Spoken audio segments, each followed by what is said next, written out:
जय सिया राम दोस्तों। तो आज हम बात करेंगे गुरु पुष्य नक्षत्र के बारे में, जो कि आने वाला है 23 फरवरी 2024 को। जी हाँ, जब भी पुष्य नक्षत्र गुरुवार के दिन पड़ता है तो ये बहुत ही ज़्यादा शुभ माना जाता है। तो आइए हम जानेंगे इसके महत्व के बारे में और इस दिन हमें क्या क्या करना चाहिए, इससे क्या क्या हमको लाभ होते हैं और इस दिन किए गए कार्यों का क्या पुण्य फल होता है। चलिए इन सब के बारे में बात करते हैं। पुष्य नक्षत्र को नक्षत्रों का राजा कहा गया है। ऐसे में गुरुवार के दिन पुष्य योग का होना सोने पर सुहागा जैसा माना जाता है। इस साल 22 फरवरी 2024 को गुरु पुष्य नक्षत्र रहेगा। इस दिन सोना, चांदी, भूमि, वाहन आदि चीजों की खरीदारी करने से लंबे समय तक उसमें सफलता और समृद्धि मिलती है। 27 नक्षत्रों में पुष्य नक्षत्र 8वां नक्षत्र कहलाता है।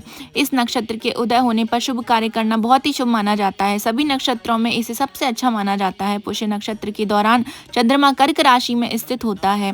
12 राशियों में एकमात्र कर्क राशि का स्वामी चंद्रमा है। इसके अलावा चंद्रमा अन्य किसी राशि का स्वामी नहीं है। चंद्रमा धन के देवता कहलाते हैं, इसलिए पुष्य नक्षत्र को धन के लिए अत्यंत पवित्र माना जाता है। इसीलिए सोना, चांदी या नए सामानों की खरीदारी के लिए पुष्य नक्षत्र को सबसे पवित्र माना जाता है। इसमें विवाह को छोड़कर सभी कार्य किए जाते हैं। इस शुभ योग में शुरू किया हुआ कार्यभार जो होता है वो आपको खूब फलता फूलता है। और इस नक्षत्र में विवाह क्यों नहीं किए जाते हैं, इस पर मैं आपके लिए लेकर आऊंगी अलग से वीडियो। तो 22 फरवरी 2024 गुरुवार को विक्रम संवत्सर 2080 माघ मास के शुक्ल पक्ष की त्रयोदशी और चतुर्दशी तिथि रहेगी। गुरुवार को सूर्योदय सुबह 6:58 से और सूर्यास्त होगा 6:23 पर। तो त्रयोदशी दोपहर के 1:21 तक रहने वाली है। तत्पश्चात लग जाएगी चतुर्दशी का तिथि का आरंभ हो जाएगा। चंद्रमा दिन भर कर्क राशि में ही रहेंगे। गुरुवार को दोपहर के 4:43 तक जो है पुष्य नक्षत्र तथा उसके बाद अश्लेषा नक्षत्र लग जाएगा। तो शिव का वास कल दोपहर को 1:21 तक नंदी पर रहेगा। तत्पश्चात भोजन पर रहेगा। अग्नि का वास पृथ्वी पर रहेगा और दक्षिण दिशा में शूल रहेगा। इस दिन पर सर्वार्थ सिद्धि योग, अमृत सिद्धि योग, रवि योग, सौभाग्य और शोभन योग का संयोग भी बनने जा रहा है। यह नक्षत्र स्थायी होता है। जो लोग इस नक्षत्र के दौरान कोई भी चीज खरीदते हैं उस वस्तु का अस्तित्व लंबे समय तक के लिए बना रहता है। शास्त्रों के अनुसार गुरु पुष्य योग में पारस की लक्ष्मी घर में स्थापित करना बहुत ही शुभ माना जाता है। आप चाहें तो श्री यंत्र भी ला सकते हैं। इससे बरकत का होती है और धन की कमी दूर होती है।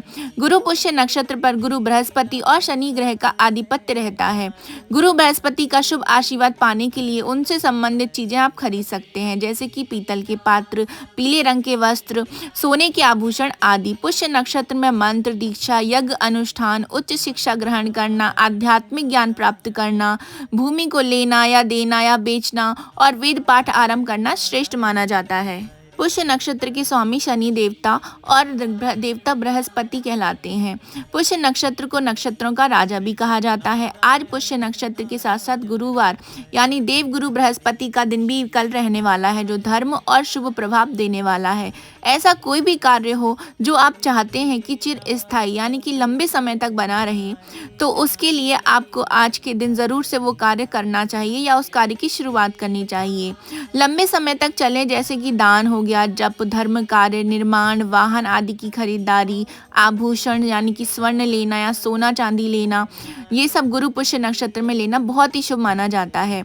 गुरुवार और पुष्य नक्षत्र के स्वामी गुरु होने के कारण ये दिन बहुत ही शुभ हो जाता है। शनि ग्रह की विशेषता ये होती है कि वो मंद गति से भ्रमण करते हैं, जिसमें एक स्थायित्व भी होता है। विष्णु पुराण के अनुसार इस मंदगामी स्वभाव के कारण ही व नक्षत्र के देवता बृहस्पति होने से यह युति अत्यंत लाभकारी हो जाती है। शुभ धार्मिक दृष्टि से महत्वपूर्ण और स्थायित्व लिए हुए मानी भी जाती है। अब देखते हैं गुरु पुष्य की शुभता। पुष्य नक्षत्र ग्रह विरुद्ध होने या पाप ग्रह से युक्त होने और तारा के प्रतिकूल यानी कि अस्त होने पर भी संपूर्ण कार्यों को सिद्ध करता है, लेकिन केवल विवाह को छोड़कर। इसका सीधा सा अर्थ यह होता है कि गुरु पुष्य योग गुरु अस्त होने पर भी कोई भी शुभ प्रभाव एवं प्रतिफल में कमी नहीं करता है और अपना शुभ फल निरंतर देता रहता है। चाहे आपकी दशा अच्छी हो ना हो, योगिनी अच्छी हो चाहे ना हो, चंद्रमा अच्छा ना हो, तारा भी अच्छा ना हो, भद्रा, राहु ये भी अच्छे ना हो, परंतु पुष्य नक्षत्र उस दिन हो तो इतने दोषों को दूर करता है। केवल गुरु पुष्य योग इतना बलशाली ये माना गया है। सिंह जो है 4 पाँव के जो जानवर होते हैं उनमें सबसे बलवान होता है शेर। ऐसे ही नक्षत्रों में पुष्य नक्षत्र बलवान होता है। चंद्रमा भी विरोधी हो तो पुष्य नक्षत्र में कार्य कभी बिगड़ता ही नहीं है। पुष्य नक्षत्र अंतर्गत किया गया कार्य हमेशा सिद्ध होता है। इस गुरुवार यानी कि कल गुरु पुष्य नक्षत्र का आप लाभ जरूर से लें। इसमें दान, जप, पूजा पाठ करें, शुभ कार्यों या मंत्र पाठ करें या नया काम आदि कल से ही शुरू करें। ग्रह जनित पीड़ा की शांति हो और ग्रहों के शुभ प्रभाव बढ़ाने के उपाय में अक्सर बताया जाता है कि आज इस शुभ योग में आप वे सभी मंत्र, स्तोत्र पाठ अधिकतम संख्या में करें और उपायों को भी अवश्य करें। ग्रह प्रधान व नित्य दान भी आप दोनों ही करें। आप चाहें तो विष्णु सहस्त्र नाम, विष्णु महालक्ष्मी स्तोत्र आदि, सुंदरकांड, राम रक्षा स्तोत्र आदि जो भी पाठ आदि आप करना चाहें वो आप कल से ही शुरू कर सकते हैं। माघ मास है तो तिल गुड़ के लड्डुओं का दान भी आपको जरूर से करना चाहिए। यदि आप गुरुवार का व्रत करना चाह रहे हैं या आप पुखराज धारण करना चाह रहे हैं तो गुरु पुष्य योग आपके लिए सबसे सबसे ज्यादा उत्तम माना जाएगा। आइए मैं आपको बताती हूँ कि पुख नक्षत्र में आपको क्या क्या खरीदना चाहिए। पुख नक्षत्र में स्वर्ण खरीदने का प्रचलन इसलिए है क्योंकि पुख नक्षत्र के देवता बृहस्पति देव और गुरु की कारक धातु सोना है। इसे शुद्ध, पवित्र और अक्षय धातु के रूप में माना जाता है। इसीलिए पुष्य नक्षत्र पर सोने की खरीदारी करना अत्यंत शुभ होता है। सोना नहीं खरीद सकते हैं आप तो आप पीतल या चांदी खरीदें। गुरुवार को आने वाले पुष्य नक्षत्र को खरीदी गई वस्तु घर में शुभता, प्रसन्नता और आरोग्य लेकर के आती है। इस नक्षत्र में आप वाहन, भूमि, भवन और बही खाते खरीदना भी बहुत शुभ होता है। इस दिन मंदिर का निर्माण या घर का निर्माण आदि काम भी आपको प्रारंभ करना चाहिए। इस दिन पूजा या उपवास करने से जीवन के हर क्षेत्र में सफलता की प्राप्ति होती है। सर्वप्रथम अपने घरों में सूर्योदय एवं सूर्यास्त के समय माता लक्ष्मी के सामने घी से दीपक जरूर से जलाएं। किसी नए मंत्र की जाप की शुरुआत भी आप गुरु पुष्य नक्षत्र से कर सकते हैं। इस दिन आपको दाल, खिचड़ी, चावल, बेसन, कड़ी, बूंदी के लड्डू आदि का सेवन भी करना चाहिए और यथाशक्ति इनका दान भी करना चाहिए। इस नक्षत्र में शिल्प, चित्रकला और पुस्तक खरीदना उत्तम माना जाता है।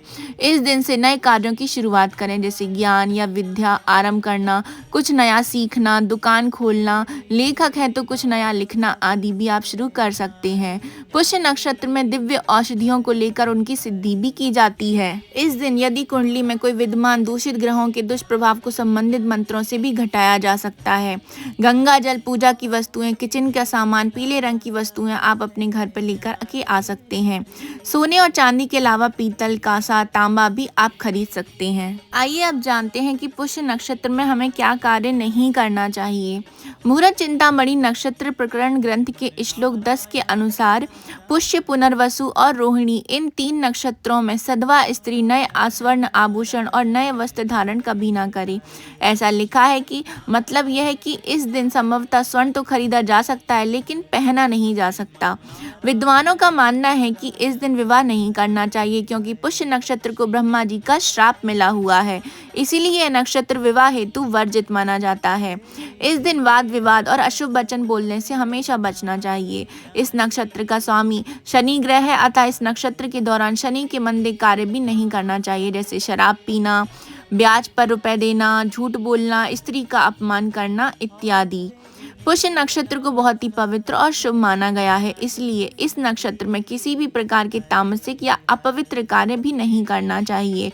चमड़ा, काली वस्तुएं, शादी से संबंधित चीजें, चीनी बर्तन, कांच का बर्तन, बाथरूम से संबंधित सामग्री, नकली सजावट सामान, भूरे या बदरंगी कपड़े भी आपको नहीं खरीदना चाहिए। तो ये थे वो कार्य जो आपको गुरु पुष्य नक्षत्र में बिल्कुल भी नहीं करना चाहिए। गुरु पुष्य अमृत योग में भगवान शिव, भगवान विष्णु और माता लक्ष्मी का पूजन आपको जरूर से करना चाहिए। आप चाहें तो ओम ब्रह्म बृहस्पति नमः, ओम ऐं क्लीं बृहस्पति नमः, ओम क्रीं कृष्णाय नमः, ओम ग्राम ग्रीं ग्रौम सा गुरुवे नमः मंत्रों का आप जाप भी कर सकते हैं। आप चाहें तो इस दिन पर आप गुरु से संबंधित चीज़ों का दान भी कर सकते हैं। आप शनि से रिलेटेड चीज़ों का भी दान कर सकते हैं। दान में पुखराज, सोना, कांसा, चने की दाल, खांड, घी, पीला कपड़ा, पीला फूल, हल्दी, पुस्तक, घोड़ा, पीला फल दान करना बहुत ही ज़्यादा शुभ माना जाता है।